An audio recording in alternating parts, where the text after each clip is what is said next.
Hey everyone, it's Don here, and I want to give an update on what's going on. Things are horrible in my personal life right now, but and it's kind of spilling over into my riding, I think, because like things get in your head and then you're just not 100%. And when you're not 100% and then you get on a wheel, things don't go so well. But let's see. The last thing I spoke about was the 16-hour eWheels challenge. I ended up getting second place with 363 miles. I think it was officially 361 miles, but I'm going to say that I did 363 miles because I rode 363 miles. But I mean, it doesn't even matter anyways. I got second place. There is no prize for second place or anything like that, so it doesn't even matter. The only thing that matters is that Roger won the challenge, Roger EUC, and of Roger Chargers, and he gets the prize, he gets his wheel fixed, and all that good stuff. So, yay for Roger. For me, what do I get? I got my injuries. I got internal injuries from when the wheel tumbled, and it's a 7,200 watt hour wheel, and you know how it does a somersault thing? It did the somersault thing, and one of the times it landed was, oh God, that hurt when I did that. I was gonna tell you that I'm healed, but then I did that. I was like, oh, that hurt. So I'm healed mostly in that I'm not feeling any more of the weird twisting of what happens when your organs get crushed or squished or smashed. So I'm not getting, everything seems to be working fine. Maybe just some tenderness still, but that's not a big deal. And I still have up here, these ribs still hurt. And when I pull, it's like some muscular, I think it hurts when I do a pulling motion. So I think my first impacts was my knee. It's my whole kneecap was a strange bruise, and I think it's a type of bruise that it's the type of bruise that happens inside the iliac. So it's not like, because the iliac took took away a lot of the impact forces, so only not so much of it actually got on my knee, which is awesome. But what did still get on there did develop a bruise, and this upper muscle here, the top muscle of your leg, this one across here is kind of messed up. And let's see, my road rash. So that's road rash. I think we're on day 10 or something of my crash. And here's my shoulder, or the back. Not too bad. Yeah, I know there's some dry skin now, but that's coming off. But look at this pretty new skin. And from a distance, it doesn't look bad at all. I'm like, from a distance, you can't even tell it's that bad. I mean, it may just look like a little sunburn, right? Not bad, not bad, not bad. I don't know how to show you guys. But yeah, it's still tender.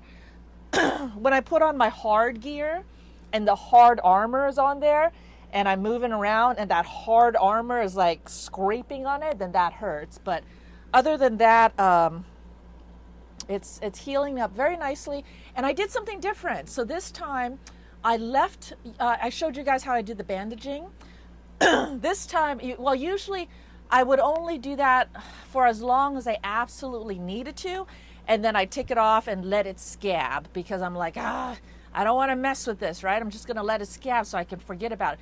This time I did it for a lot longer period of time, keeping it moist all the time, and because I wanted to experiment and see what will happen if I do this longer, letting it heal from the inside out and not let it scab so quickly. So far, it seems like it's not going to scab at all, which is really nice. And then we'll see how that healing goes. But so far, I'm really pleased with the results. I'm like, yeah, this might be the way to go. It seems to be healing up very nicely, not letting it scab.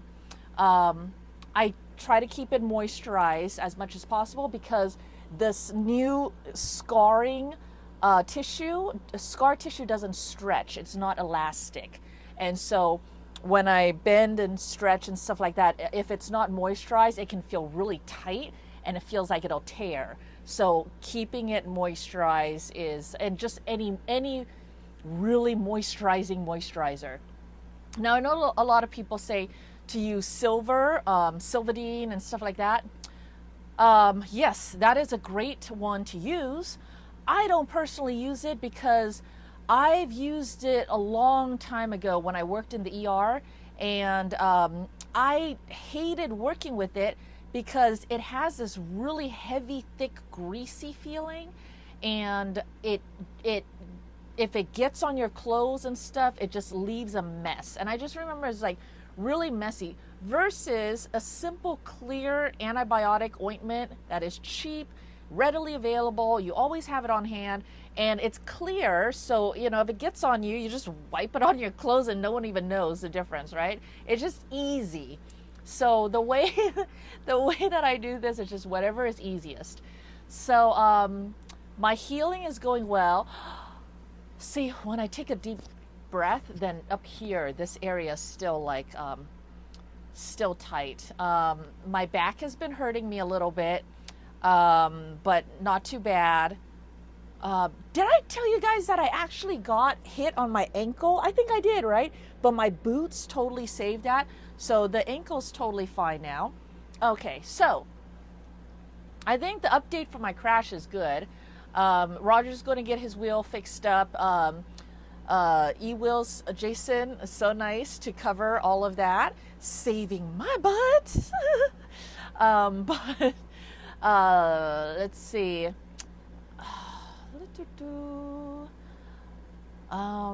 Okay, so PTSD.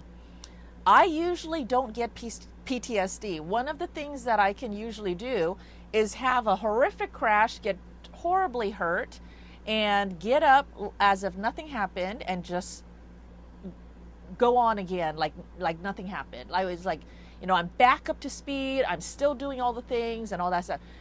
And that is because usually when I crash, I can identify, you guys know how I pick apart the crash, you know, and everything.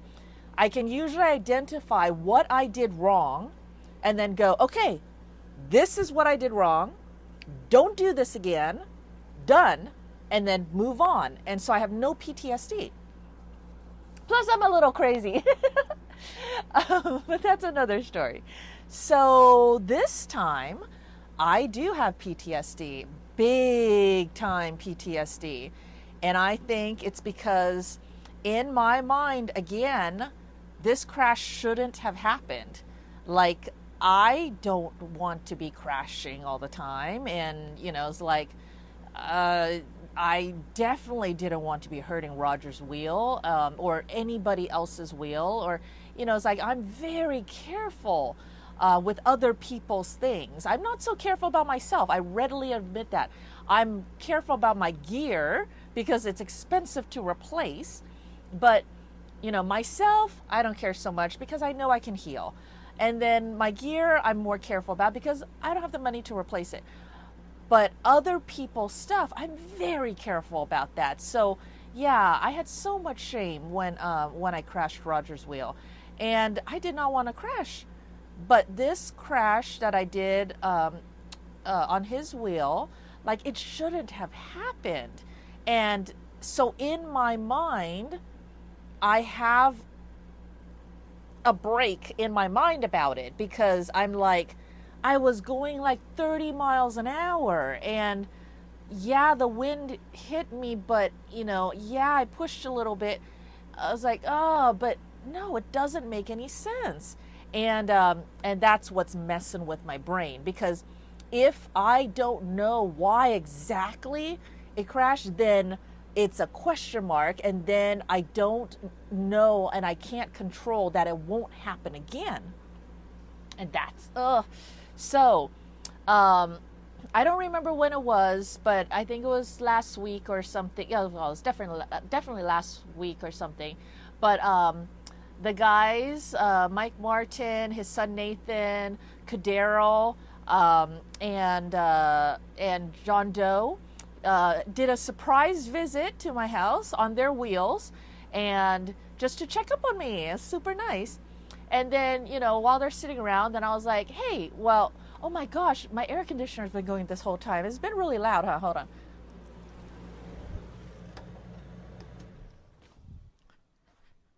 There, that's probably much better. Oh my gosh. And then I was like, remember to turn that off before you start videoing. But anyways, okay, we're halfway there.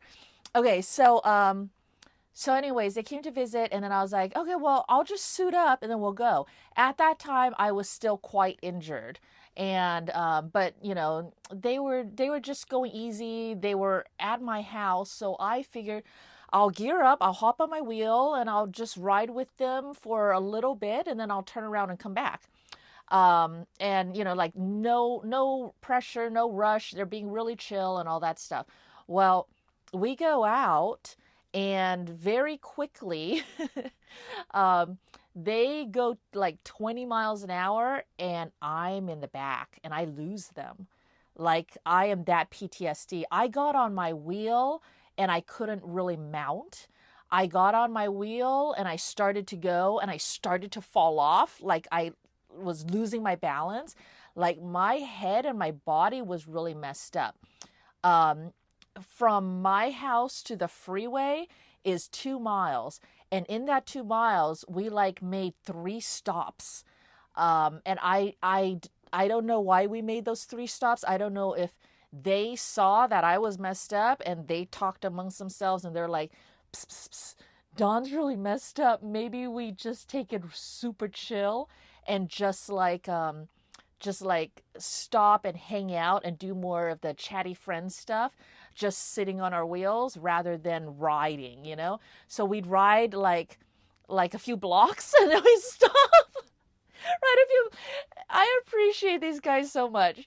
But anyways, I guess they could see that I was, yeah, really messed up in the head. By the end of the ride, I got a lot better. So the ride was good for me, and it was probably a total of 6 miles that I did.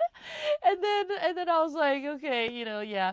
Um, I think Kadero like pulled slowed down, and he like waved me up. So I pulled up next to him and like, why are you waving at me? And he's all like, okay, we're going to go back to the gas station and get some more drinks, and then we're going to take off. And if you want to split off from us at that time, then you can. And I was like, what are you saying? But I took the hint and I agreed. I was like, yeah, this was enough of a ride for me. This has never happened to me before. I've never had to do this before. So, yeah, I couldn't go fast. I was falling over. I was very uneasy on the wheel. My confidence was completely shot. And, there was, it was about the same time, and the winds hit me, and the wind hit me at one point, and I just terror just like washed over me. And because it was the wind that got me last time, so I was just terrified, and I had to I was like, calm down. I was like, you're okay, it's just wind. And I was like, Dawn, you are good with wind, you are one of the best riders in wind. And I was like, no, the wind got me last time and it slammed me down, and it was owies. And I was like, no, you're on your EX30. The EX30 is good. Your EX30 and you are good in the wind. And I was like, yes. Okay. So I felt it, and I was like, okay, pay attention to what is actually happening to you right now. I was like, the wind isn't grabbing you. The wind is just going around you. You feel that? You see that? I'm like, yes, okay, yeah, it's fine. The wind is not grabbing me. Because that was what was so scary with the 7,200 watt hour wheel that I had never experienced before, was that the wind like grabbed us, or grabbed the wheel, and the wheel's weight and the wind combined, and me not being able to fight it. But I was trying, and I was doing it, and then the wheel, shuts off, or dips, or whatever. I keep saying cut off, and then I keep getting corrected that it's not a cut off. I over torque the wheel, but you know what I mean. The wheel drops me, right? So I guess it's just really damaging when the whole the whole what is the word?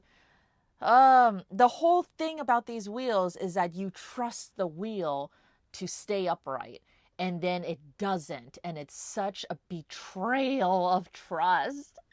It's just like cuts you like a knife to the heart, you know. It's like, and then it's like, how can I ever trust again? So anyways, yeah, so I worked through that the first time on that ride, and then I rode again on my EX30. Once again, hit the winds, and this time, you know, talking myself through it the same way. It's like, you know, it's like I feel all the fear and it hits me so hard, and I'm so terrified, so scared, and I kind of freeze and I kind of panic, and I just like, my brain just like bah, bah, bah, bah, bah. And then I have to stop myself and go stop. It's like, what is actually going on right now? And then talking myself through. The wind is hitting me, the wind is coming from this direction, it feels really strong, but is it actually doing any harm? No, it's not. But it's pushing me. Well, then push back. But I can't, because if I push back, then the wheel's going to drop you. No, it's not. This is your EX30. You've pushed through more wind than this on your EX30. It's like, okay, trust in the EX30. I wonder if it would be harder if I was trying to do this, overcoming my PTSD with the 7,200 watt hour wheel, right? Oh, let's see my other bruises. I'm totally squirreling right now. You can't see the bruises. There's like all these bruises up here, and then these bruises over here, and this bruise on my, okay, never, it's squirreling. Okay, so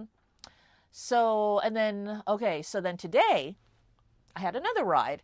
This time it's my biggest ride yet. I did like 20 miles on my ET Max, and it was the first time I rode my ET Max after the newest firmware update, and everything seems fine, except that I can only charge my ET Max to 160, not 168, and I'm really upset about that. I really want them to fix that. I don't want a 168 wheel that I can only charge to 160.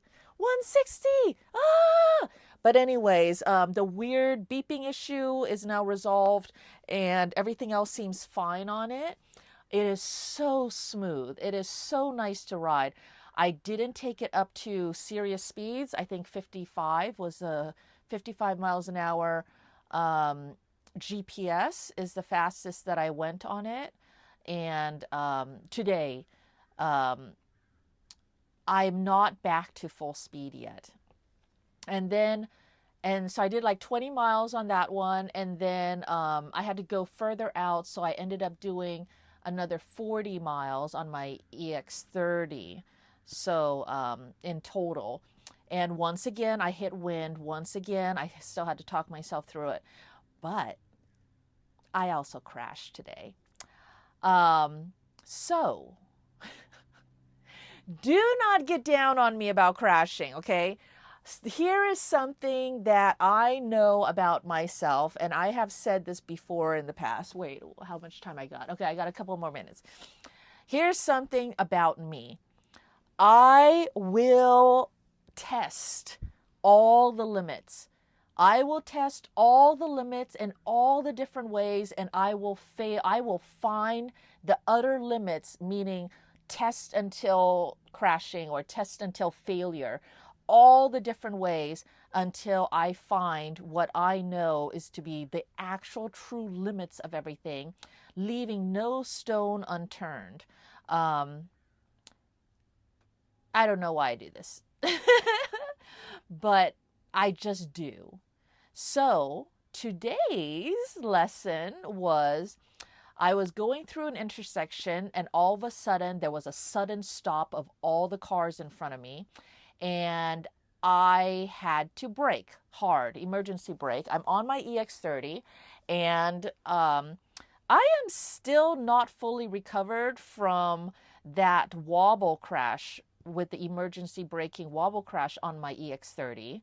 The one, you know, the video that went viral, that's like, you know, I think Dawn crashed, but I'm not positive. That one, I'm still not fully recovered from that one. That one wasn't that long ago. So right now in my brain, I have several different crashes that I'm not fully recovered from. But anyways, I actually didn't have to stop.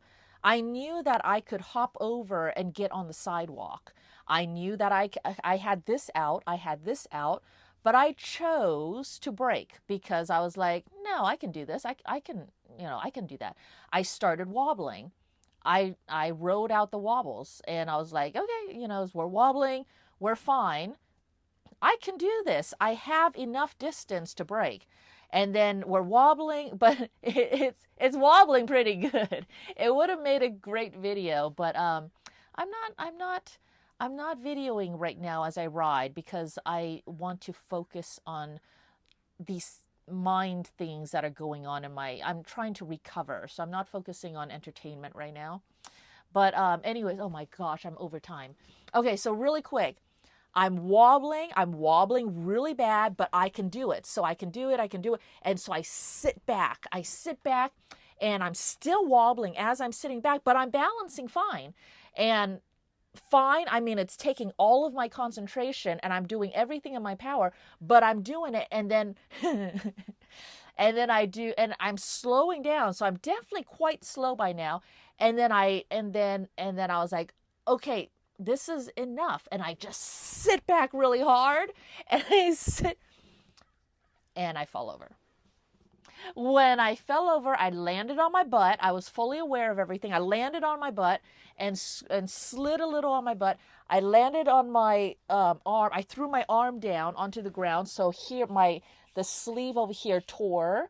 No road rash or anything. And then I was wearing my Ptsd or Liam Venter's. I don't know what to call it right now, but the palm sliders that Liam Venter invented. That sounds funny. But anyways, I was wearing that with my motorcycle gauntlet gloves, and I slid on that, and that was a good test for those sliders. It's the version 2 of the sliders. I've been testing version 1 and version 2. I wanted to show you that and show you, but it's still in testing phases right now, and it's still like prototypes and stuff, and I'm not sure if I'm allowed to show those yet until production comes. But I'm telling you guys right now, I love that thing. So, it's one of my favorites. So if you're on the fence of ordering something and you want to be able to use your full gauntlet motorcycle gloves and then buy this this extra palm slider from Liam Venter / Ptsd, like, wait for that, because I'm testing it right now and I love it. I've crash tested it twice now. I crash tested the version 1 in my 16-hour challenge crash, and now I've crash tested version 2 in today's crash. And it is so nice to be able to put your hand down. And I put my hand down, and then I felt this tear on my jacket. And so I lifted this up and I put all my weight onto the palm slider, and I actually ground it down into the ground to come to a full complete stop. And I also used that to lift my butt off the ground because I was like, I don't want to tear my pants. My motorcycle riding pants with the what's it called? Oh God, I can't remember. The Kevlar. Is it Kevlar or something? With the Kevlar and all that, the motorcycle riding pants with all the protection in it. It is so good. I have crashed in those pants so many times, have a few little minor tears here and there, but otherwise they held up perfectly. And once again today, they held up perfectly.